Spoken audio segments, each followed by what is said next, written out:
प्रिय विद्यार्थियों नमस्कार। आज हम बीएससी थर्ड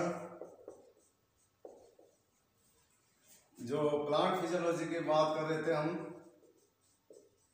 प्लांट फिजियोलॉजी उसका हम टॉपिक कर रहे थे जल की संकल्पना, जल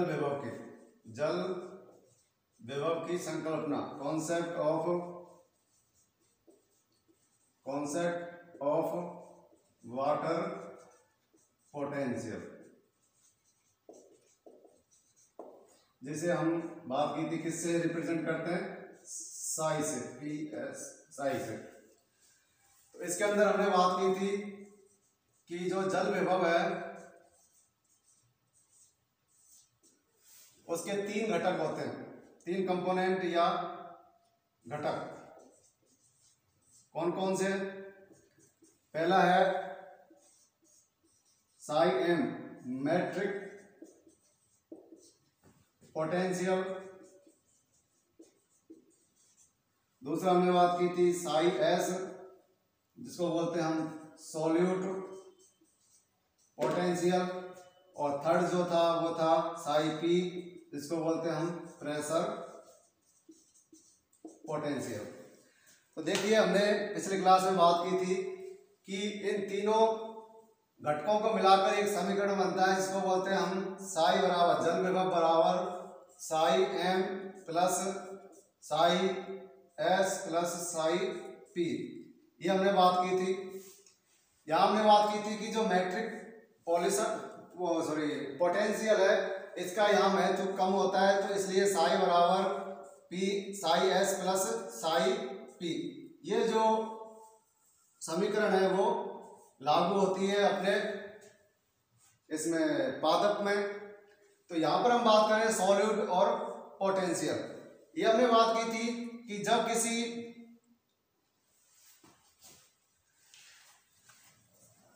किसी जल के अंदर हम कोई सॉल्यूट मिलाते हैं, जब हम किसी जल के अंदर कोई विलय पदार्थ या सॉल्यूट मिलाते हैं, तो उसके अंदर जो जल विभव है, उस जल विभव के अंदर क्या हो जाती है, यहाँ पर कमी हो जाती है। और इस कमी के कारण जो है वो इसका जो मान है वो क्या आ जाता है, ऋणात्मक। जब हम किसी शुद्ध जल का हमने देखा था जल विभव कितना होता है, 0।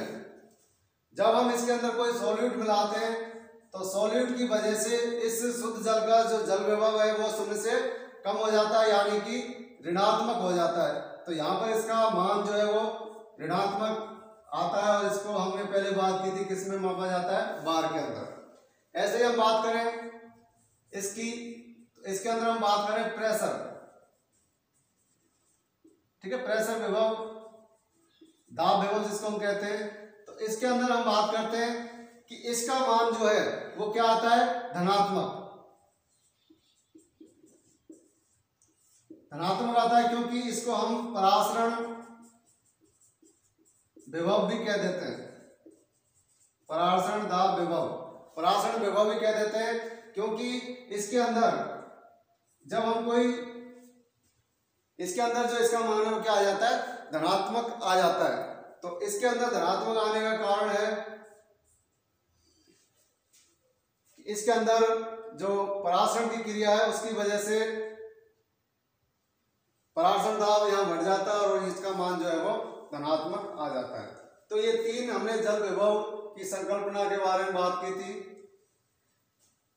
तो ये कंप्लीट हुआ आपका टॉपिक। फिर आज हम कुछ बेसिक फिजियोलॉजी के अंदर, प्लांट फिजियोलॉजी के अंदर कुछ पॉइंट्स हैं जो एग्जाम में पूछ लिए जाते हैं।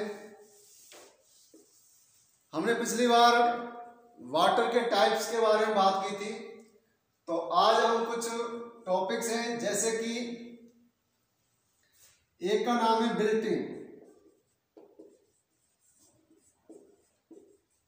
क्या नाम है? बिल्टिंग, जिसको बोलते हैं मलानता। दूसरा है परमानेंट बिल्टिंग, इसको कहा जाता है स्थायी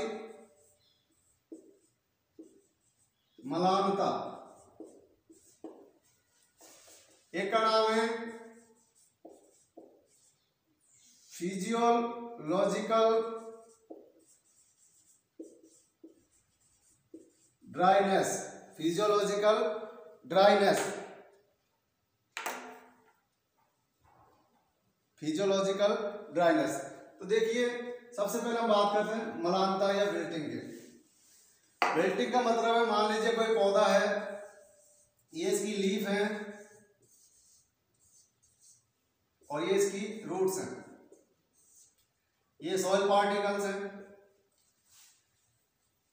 जब तक इसके लिए जल की पूर्ति होती रहती है तब तक ये कैसा रहता है? हरा भरा तरोताजा रहता है। मान लीजिए इसके अंदर जल की, सॉइल के अंदर जल की कमी हो जाती है, पौधे को जल जो है वो पर्याप्त रूप से नहीं मिल पाता, तो ये क्या हो जाता है? मुरझा जाता है। इसकी पत्तियां मुरझा जाती हैं। ठीक है। फिर हम यदि इसके अंदर वाटर ऐड करते हैं, इसको जब जल देते हैं, तो कुछ समय बाद ये जो है वापस क्या हो जाता है? हरा भरा या ताजा हो जाता है। मुरझी हुई पत्तियां वापस से क्या हो जाती हैं? फैल जाती हैं, ताजा हो जाती हैं। तो ये मुरझाना जो है वो क्या कहलाता है? विल्टिंग। और ये कैसी होती है? अस्थायी, क्योंकि वापस पानी देने से क्या हो जाती है? हरी भरी हो जाती है, तो इसको बोलते हैं विल्टिंग। दूसरा है परमानेंट विल्टिंग, स्थायी। यानी कि विल्टिंग होती है लेकिन वो कैसे होती है? स्थायी होती है।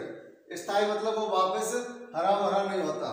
तो पौधों में ये कंडीशन आती है कि कई बार जल की ज्यादा कमी होने के कारण पादप क्या हो जाता है? मुरझा जाता है, उसके अंदर विल्टिंग हो जाती है। उस पौधे को यदि हम वापस पानी देते हैं तो ये वापस हरा भरा नहीं होता है, यानी कि वो मुरझाया हुआ ही रहता है। इस घटना को हम कहते हैं परमानेंट विल्टिंग, स्थायी मलानता। क्योंकि उसके अंदर ये जो विल्टिंग है वो कैसी हो गई है? स्थायी हो गई है। उसको कितना भी जल दे दिया जाए वो वापस हरा भरा नहीं होगा। तो ये है। तीसरा जो है वो है फिजियोलॉजिकल ड्राइनेस, कारिकीय शुष्कता। कारिकीय शुष्कता का यहां मतलब है, मान लीजिए ये पादप है कोई, ये इसकी लीफ है, ये इसकी रूट है, और ये पादप अधिक जल के अंदर खड़ा हुआ है। यहां जल की क्या है? अधिकता है। जल की अधिकता होने के बावजूद भी ये इस जल का उपयोग नहीं कर पा रहा है।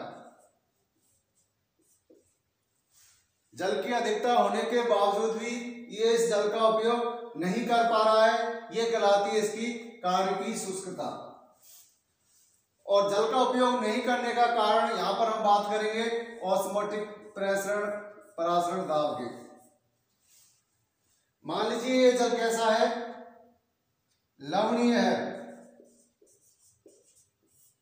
तो लवणीय जल वजह से होने के कारण इसका ऑस्मोटिक प्रेशर जो है वो ज्यादा है, तो इसलिए ये इसके अंदर प्रवेश नहीं कर पाता। ठीक है। वायुमंडलीय जो वायुमंडलीय दाब है उसकी वजह से ये जो है वो प्रवेश इसमें नहीं कर पाता, या हम बात करें पौधे इसका उपयोग नहीं कर पाते, तो इसको कहते हैं हम कारिकीय शुष्कता। तो ये कुछ 3 पॉइंट थे। आगे हम और नेक्स्ट क्लास में बात करेंगे। आज की क्लास में इतना ही। नमस्कार।